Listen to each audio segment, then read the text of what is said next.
बच्चों बच्चों आज कितनी डेट हो गई है? 29। ये चैप्टर कौन सा चलेगा आपका? 25। और ये जो 25 चैप्टर है इसे न्यूक्लियर एनर्जी कहते हैं। क्या कहते हैं? Nuclear energy. Nuclear energy chapter का नाम है आपका नाभिकीय ऊर्जा। तो नाभिकीय ऊर्जा में सबसे पहला पॉइंट होता है द्रव्यमान ऊर्जा समीकरण। द्रव्यमान ऊर्जा जो समीकरण होती है तो आइंस्टीन ने सापेक्ष सिद्धांत के आधार पर के द्वारा बताया कि प्रत्येक पदार्थ में द्रव्यमान के कारण ऊर्जा होती है और यदि किसी पदार्थ में द्रव्यमान क्षति डेल्टा एम तथा प्रकाश की चाल सी हो तो द्रव्यमान क्षति डेल्टा एम के कारण उत्पन्न ऊर्जा E बराबर डेल्टा एम सी स्क्वायर होती है। तो द्रव्यमान और ऊर्जा का योग जो है संरक्षित रहता है। तो ये बात आप याद रखेंगे। मैंने बहुत सी इसे संक्षेप तरीके से आपको बता दिया है कि आइंस्टीन ने सापेक्ष सिद्धांत के द्वारा बताया कि प्रत्येक पदार्थ में द्रव्यमान के कारण ऊर्जा होती है। यदि किसी पदार्थ में द्रव्यमान क्षति डेल्टा एम तथा प्रकाश की चाल सी हो तो डेल्टा एम के कारण उत्पन्न ऊर्जा E बराबर डेल्टा एम सी स्क्वायर होती है। ये इसका फॉर्मूला है, आइंस्टीन ने दिया था। और इसमें जो एक द्रव्यमान होता है और एक ऊर्जा होती है, इन दोनों का योग जो होता है वो संरक्षित रहता है, वो न घटता है ना बढ़ता है।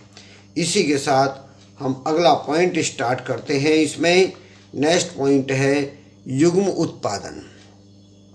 युग्म उत्पादन को कहते हैं पेयर प्रोडक्शन। इसमें क्या होता है कि जब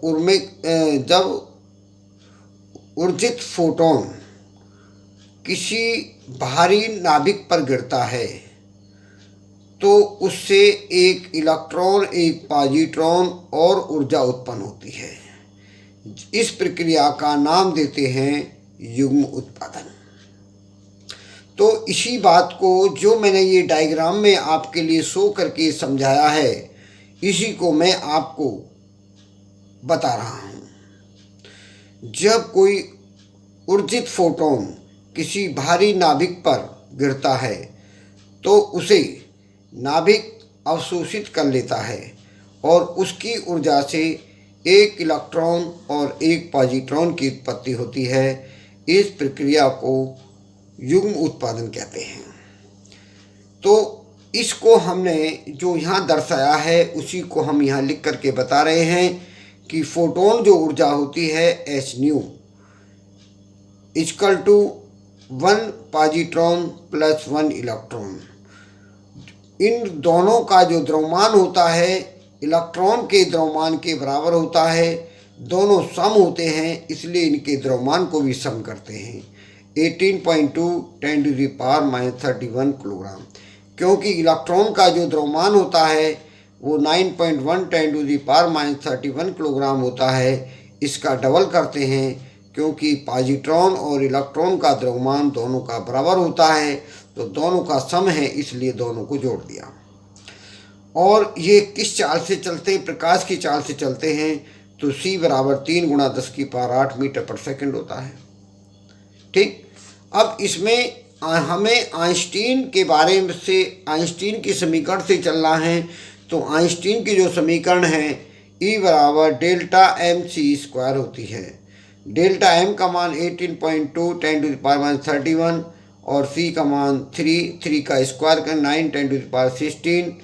अब हमें जो हमारी एनर्जी जो न्यूक्लियर एनर्जी होती है वो वैसी वेरी स्मॉल क्वांटिटी में होती है, तो इसे इलेक्ट्रॉन वोल्ट में कन्वर्ट करते हैं। तो 1.6 10⁻19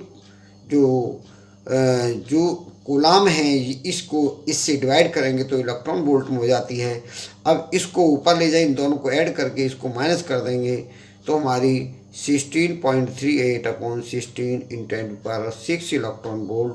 इसको इससे डिवाइड करेंगे तो 1.02 × 6 पावर को हम मिलियन इलेक्ट्रॉन वोल्ट कह दिया। तो इससे 2 फोटोन उत्पन्न होते हैं। दोनों के लिए, यदि एक के लिए करना है तो 2 से डिवाइड कर देंगे।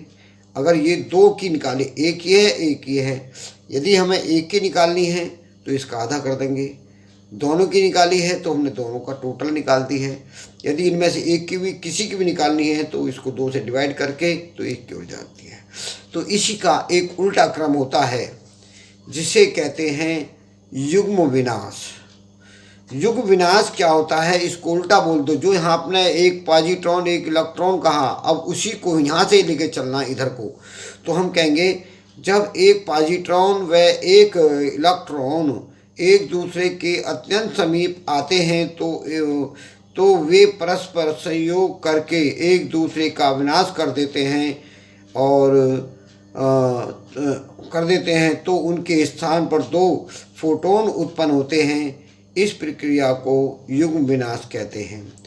तो युग्म विनाश जो हमने कहा, युग्म विनाश इक्वल टू होता है positron plus electron combined 2 photon plus जो एनर्जी है यही उत्पन्न होती है। इस तरीके से इसे आपको तैयार करना है। बोर्ड के पॉइंट ऑफ व्यू इम्पोर्टेंट है, इसे आप लर्न करें।